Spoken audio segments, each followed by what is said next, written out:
out of their squad, right?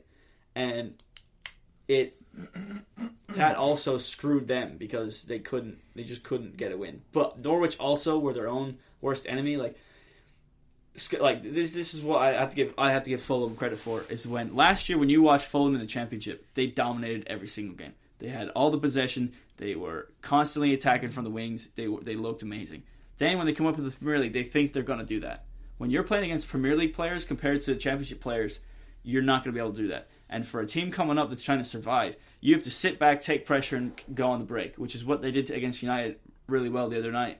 And then United having Paul Pogba is just kind of unfair. But you have to be, these smaller teams coming up are trying to get as many players as they can because they have to take up so much pressure all season, and they have to keep rotating because if one of their players gets injured in the starting 11, like the starting 11 is going to be their best players regardless. That's any the team. subs are miles behind. Yes, right? exactly. Yeah, so yeah. they try to bring in all these players, and that's why like sometimes players don't fit the system. But it's like you've got these first team players coming from other countries having to train with championship players. Yeah, that's going to fuck them up as well. Because I mean, Tete's not practicing with Depay every day anymore. Yeah. You know. Yep. I mean, granted, Lookman's not far off, but completely agree. Yeah. Like it's just for those like Sheffield. I don't know how it worked for them last year.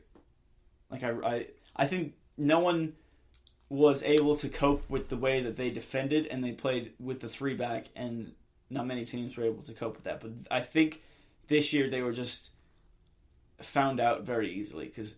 The thing, this is because I've, as you know, big Chris Wilder guy. So I've been kind of like paying attention with them. They coming out of the championship, they had the exact same 11 that they took into the Premier League the following year. Exact same 11. They didn't. Them and Norwich really did not buy anybody going into the Prem. Almost nobody. I don't think Villa really did either. I think did they bring in? No, they already had. They didn't names. bring in big names, but they brought in depth. Yeah. And also they had Twanzebe and Abraham. Yeah, that they lost. Yeah. Uh-huh. And so I mean, those two players are massive. Yeah. That they wouldn't have got. They definitely wouldn't have got promoted without Abraham. Yeah. Which he might, dude. He could go to Villa. He could go back to Villa. They've got Watkins. They don't need him. They've got Watkins and they need him. Watkins, yeah. They're naked on the wing right now. Like Watkins, he could play left wing. They don't have a left wing. He could play left wing. Put Abraham up top. That's a top four finish. Grealish, Watkins, Abraham, and Traore. Yeah, that's solid. That's what I'm saying. And it's not like Abraham's obviously in the shop window if he's not playing right now. I don't know how much longer. Giroud is out of contract in the summer, so I think they're going to keep Abraham. Abraham put 30 goals up as a loanee, bro. Yeah, comes back to Chelsea. The first year in the Prem, it puts up 17 goals. Yeah. And now he's not playing. He's going to have to That's want to all leave. season, though, right? All season. Because he was injured the other half. I mean, in all comps, right? Yes. No. It was in the Prem, it was 14. And then he got injured. Yeah. Because he was like golden boot until December. Yeah. So, I think a big part of it is like when you come, it's a weird transition coming into a higher division. Second off, bringing in players who weren't with you all last year, who play at this level that you're trying to get to, like I was saying, and it's a weird mix of trying to coordinate how the hell you're going to stay up in this league with players or with teams who have already been up here. Yeah, it's a very unfair advantage, but if you stay, you deserve to. Especially when you're playing against usually like the top 6, maybe 8 teams have the most money of all the rest of the clubs in England. So but when you're using it wrong, it doesn't help. Look where Chelsea is. Money, I think money was big for about 10 years. I don't think it matters that much anymore because Villa's not even spending that much. Everton didn't spend that much, and they're not winning the league, but they're competing. And more so than other teams who spend money. Spend a pretty solid amount this summer. That's the first time they've done it in a long time, though. They should have been spending it since Lukaku. I agree. Yeah, but although how much did they spend on Richarlison? That was like $70 million. No, they bought him from Watford. Yeah, I'm pretty sure for $70 million. 70? It was something absurdly high. He was at Watford for one season. That's kind of giddy. I'm jumping the gun a little bit. By Richarlison for where's Connor Wilkins when you need him? Yeah. Oh, so they bought him for 35, and it's potentially rising to 50 million.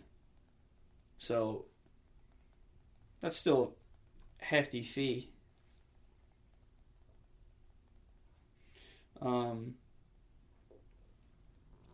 Yeah, I guess you're right. I mean, but if you look at the teams, yeah, I guess you're right. Money doesn't really matter. None of these teams. Although City have spent. They didn't spend any. They only bought Diaz. But I mean, okay. Come on. I'm just saying. How much was that? How much did they? I think they spent 50 on Ake. Yeah, and how much did they? You know why they bought Ake?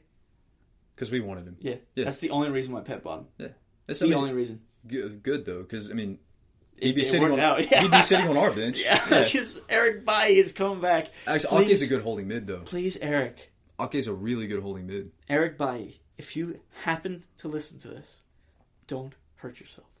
Be a king and wear bubble wrap everywhere you go. He is the best center back in the league. Yeah. Other than Van Dijk. No. He's better than Van Dijk. Then I'll tell you why.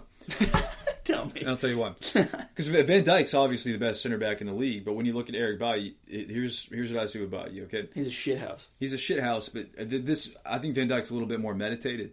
But Van Dijk does not have the speed of Bailly. He does not have the handles of Bailly, and I'd say their passing is about the same. Bailly hit a couple long rangers the other day. That I think Van Dijk reads the game better than Bailly does, though. He's more premeditated. But Bailly also, the ball could be coming at him from a clearance from like 40 yards, and it's coming down, and he'll fucking backheel it first touch to Harry Maguire. He's technically able. He'd be a good holding mid. Yeah. I mean, I wouldn't put him there because he's so capable. He'd also. The thing about Bailly, though, and why I would say he's up there, but he's not the best, is because he has no like self-control. If he's going in on a tackle, he's going in on that tackle, and if the player's already, the ball's gone, he's going, and the player's still there, he's gonna get a red. Because it happened against Bournemouth 2 years ago. He was playing really well, just came back from injury, and then he got a yellow card, and then 2 minutes later flies into another tackle and just takes out the Bournemouth player, studs up and gets a red card. He's a bull in a china shop, dude. It's like Eric, you are doing so well, and you do that.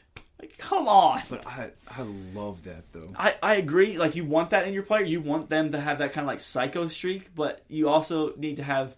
I think that's why him and Maguire work so well together as well. Not only because Eric's fast and he makes up for Maguire's lack of speed, and Maguire's makes up for intelligence. Eric's, and makes up for Eric's, like, the height. Like, Maguire will win every ball, but no matter who the center-back partnership is, Maguire's going to win the ball. Well, it's the same exact pair that we had with Vidic and Ferdinand, where you've got somebody who's intelligent with the ball, and then you've got someone who's a shithouse like Vidic. Right, yeah. But then the thing, like you got a guy like Maguire who's kind of calm, composed on the ball all the time, and then you've got Bailly who you don't know what he's going to do with it. In all honesty, like, did you see that one back pass that he gave to De Gea? Dude, yeah. I was like, it was that close to getting intercepted by Lookman. Mm-hmm. I was like, what the fuck are you doing? Dude, there was one time he was playing right center back. He took it across Maguire, okay, left his spot, goes through three of the other team's players, and then dishes it off. Yeah. Nobody asked you to do that. Yeah. But he did. But then the goal that Fulham scored, I think it was Bailly's fault. Maguire was pushed up with, who was the striker? Anguissa? I thought AWB was holding him on the far side. He was, but because what happened was Lookman kind of checked into the midfield and Pogba was kind of slowly marking him, right? Both center backs should not be on the halfway line when we're not even in the final third yet. That's my issue the entire season. I know, but it was basically United's defense were right on the line of going into their own defensive third, right?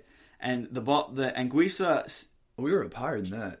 No, it was like Lookman. You're saying right over the line of our defensive third. Yeah. So okay, yeah. Uh-huh. So like Anguissa stepped in to get like a wall pass or something, right? Maguire steps up with him. If Bailly steps up, you can see Maguire drops a little bit. So if a ball gets played, Maguire can get there to intercept, right? Bailly and Pogba both. Lookman runs in front of Pogba, and Pogba kind of like runs along with him. And I don't think Pogba knew that Maguire had stepped up, right? And Bailly, I think, Wan-Bissaka had a terrible first half, and he shouldn't have been where he was. He should have been. He's been shocking up. This season for me. He should have been higher up, but that's another thing. Is that he's been shocking in games that we actually have to attack. When we're defending, I think he looks fine. Yeah. Right. But Bailly, I think he played it well because he knew he wasn't going to get there in time. Because I think he thought Pogba was going to follow him, and then when he saw that Pogba wasn't, he tried to Pogba's not following. He tried to hold the run, right? But then he didn't realize Wan-Bissaka was holding him on. But that's where I think Maguire would kind of sees the whole back line, where Bailly kind of is like tunnel vision. Wherever he's looking is what he sees. You see what I'm saying? I do, and because I don't think that goal was Maguire's fault, and I don't think it's Bailly's fault, because Bailly played it perfectly, and Wan-Bissaka was messing up. Have you ever played like center back, like in a league or anything? Yeah. Okay, you have to be responsible for your back line. Yeah, I agree. Have to be. That's something Maguire lacks. That's something I haven't seen him do all season. Yeah, he doesn't. Yeah, he's very bad at taking Another responsibility. thing, if you're a center back, you know at all times that if you are higher than your fullbacks, you're done. Yeah, but done. at that point he does it all the time. He was checking. Yeah, I understand, but he was checking in to follow his man that he was defending. Like when you don't notice it as much when Bailly steps up because Maguire's already there to cover. But when Maguire steps up, Lindelof covers Maguire because Lindelof can read the game as well. But Bailly isn't that player. Yeah, but the second you go up to press a guy who's not even in your defensive third yet, you're opening a hole for the through ball that happened. I mean, I see what you're saying, but also if you see your center back partner going up and you should drop. Yeah, I see what you mean, but I don't think either of them should be pressing when they're if they were on the halfway line and we were still attacking and they want to press that guy, by all means. But if we're on the edge of our own defensive third and you're opening channels, wide ass channels, which they took, that's deadly. And it was. Yeah. I mean, I understand where you're coming. I don't think it's totally Maguire's fault though. I think it was a calamity of errors from four-ish players. If center backs, whether it's 2 or 3, they have to be simpatico. You are 2 people playing the same position. Yeah, I agree. Yeah, you have to basically be on string. Yeah, you have to be. It's like you can't just. I hope he comes back and covers me on this. Like, you got to know he's going Ruben to. Diaz and John Stones right now. Yeah, look back and say, cover my ass. You're not getting past either of them. No, I don't think anyone's scoring on City. They play identical center backs too. Like they are both just true center backs. They're not ball playing defenders. They're not no nonsense. They are just true center defenders. I thought John Stones was done too. I thought he was. See, I with Barkley and with Stones, what I had seen at Everton, I was like. Imagine. What am I missing? You know what I mean? Because I never saw anything that was like, oh, they're not good enough to make it. Yeah. But see, I think Barkley is his own worst enemy because he's kind of a. Well, what kind of player is he though? I think that's what every coach he's had is tried to figure out. He thinks he's the man, but he's. I don't think he has the capability of being the man. You know what I mean? But he has been the man before. And but so I wouldn't trust Barkley to carry a team. He carried Everton. He had Lukaku there. Yeah.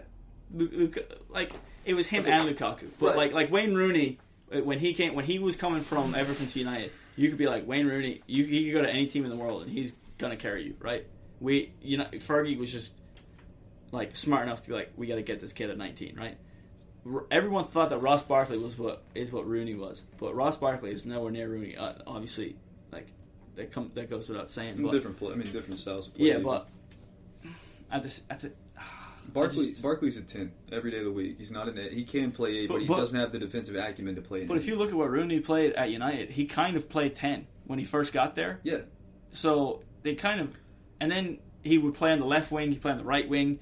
Rooney just kind of played wherever, and he just was that good that he could play wherever in that front four.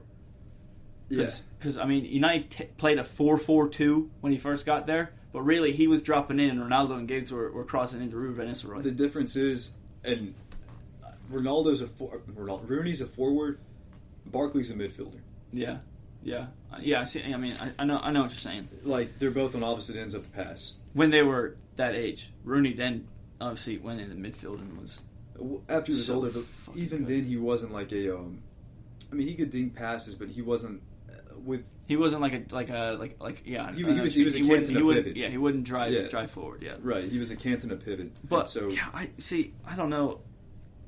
Which I don't. People are trying to compare that to Bruno, but Cantona never dropped as deep as Bruno does. No. And so Cantona was just an out and out fucking striker, dude. But he would drop in a striker that assists. Like he basically if you want to compare Cantona to anyone in the modern game, you have to compare him to Ibra.